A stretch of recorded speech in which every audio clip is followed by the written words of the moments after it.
एक समय की बात है। एक वैरागी महात्मा मार्ग से गुजर रहे थे। तभी उन्होंने एक बारात को जाते देखा।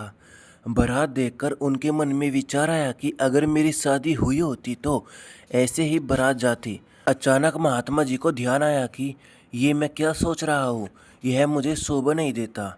मैं तो विरक्त सन्यासी हूँ।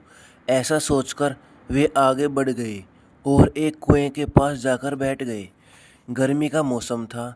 उन्होंने कुएं से पानी निकालकर पिया और वहीं कुएं के पास लेट गए। थकावट के कारण उनकी आंख लग गई। सोते समय सपने में उन्होंने देखा कि उनकी बारात जा रही है और वे घोड़ी पर बैठे हैं। शादी होने के बाद पत्नी घर में आ गई और बच्चे भी हो गए। उनकी पत्नी सबसे छोटे बच्चे को मार रही थी।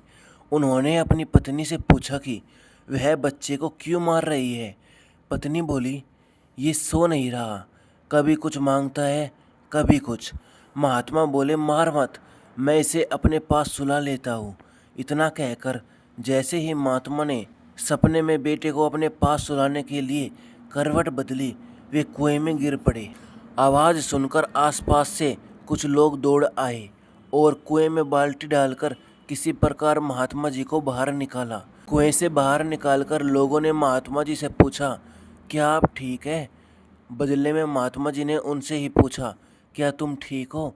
जो भी व्यक्ति महात्मा जी से उनके ठीक होने के बारे में पूछता, महात्मा जी उसी से पूछते, क्या तुम ठीक हो? लोगों ने सोचा कुएं में गिरने से महात्मा जी के सर पर चोट आ गई होगी, जिसके कारण वे ऐसी बहकी बातें कर रहे हैं।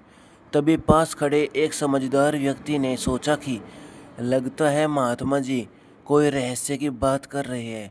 उसने महात्मा जी से पूछा, आप ऐसा क्यों कह रहे हैं कि क्या हम ठीक हैं, जबकि कुएं में तो आप गिरे थे?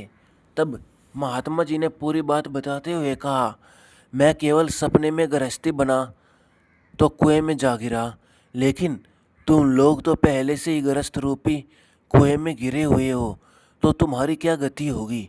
क्योंकि गृहस्थ जीवन में केवल भोग विलास और इंद्रिय तृप्ति में लगे रहने से और भगवान का भजन नहीं करने से व्यक्ति निश्चित रूप से दुर्गति को प्राप्त होता है। इसलिए पूछ रहा हो कि क्या तुम ठीक हो?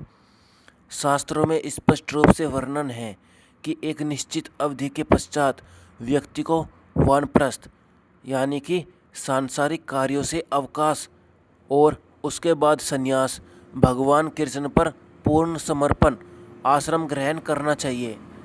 लेकिन व्यक्ति विषयी जीवन का त्याग ही नहीं करना चाहता और आजीवन सांसारिक कार्यों में लगा रहता है, जिसका परिणाम भविष्य में भयंकर यम यातनाएं ही होती है। इसलिए भक्ति शिरोमणि प्रहलाद महाराज श्रीमद् भागवतम में कहते हैं, हे असुर श्रेष्ठ दैत्यराज, जहाँ तक मैंने अपने गुरु से सीखा है, ऐसा कोई व्यक्ति नहीं जिसने क्षणिक देह तथा क्षणिक गृहस्थ जीवन स्वीकार किया है, वह निश्चय ही चिंताग्रस्त रहता है, क्योंकि वह ऐसे अंधे कुएं में गिरा हुआ है जहाँ जल नहीं रहता, केवल कष्ट ही कष्ट मिलते हैं। मनुष्य को चाहिए कि वह इस स्थिति को त्याग दे और वन में चला जाए। स्पष्ट अर्थ यह है कि मनुष्य को चाहिए कि वह वृंदावन जाए, जहाँ केवल कृष्ण भाव नाम अमृत व्याप्त है, और इस तरह वह पूर्ण पुरुषोत्तम भगवान की शरण ग्रहण करे। विषय जीवन की तुलना खुजली दूर करने हेतु दो हाथों को रगड़ने से की गई है। गृहमेदी अर्थात तथाकथित गृहस्थ, जिन्हें कोई आध्यात्मिक ज्ञान नहीं होता, वे सोचते हैं कि यह खुजलाना सर्वोत्कृष्ट सुख है, यद्यपि वास्तव में यह दुख की जड़ है। कृपण, जो ब्राह्मणों से सर्वदा विपरीत होते हैं, बारंबार इंद्रिय भोग करने पर भी तुष्ट नहीं होते, किंतु जो धीर है और इस खुजलाहट को सह लेते हैं, उन्हें मूर्खों तथा धूर्तों जैसे कष्ट नहीं सहने पड़ते। दोस्तों, आपको यह कहानी कैसी लगी कमेंट करके बताना।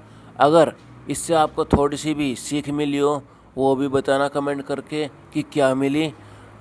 और हमारे चैनल को सब्सक्राइब करना, शेयर करना अपने दोस्तों में। ऐसी ही मैं कहानी डेली लाता रहूँगा इसी वक्त इसी चैनल पर। तो जुड़े रहना और नोटिफिकेशन बेल ऑन कर लेना। धन्यवाद आपका।